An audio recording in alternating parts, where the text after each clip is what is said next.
What's up everybody, Kevin here and we are back with another episode of 1 minute C# tutorial.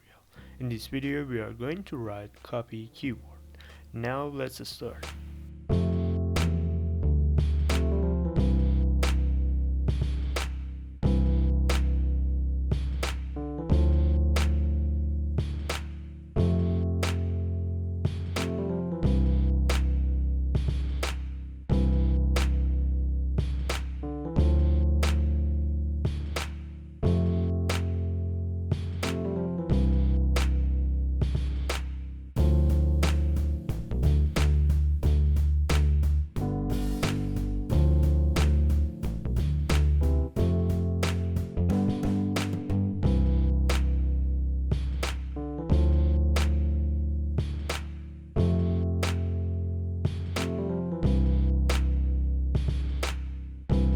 And that's it for this episode guys. Thanks for watching. Hope you find this video helpful and you liked it. If you did, please leave a like, and if you did not, leave a dislike.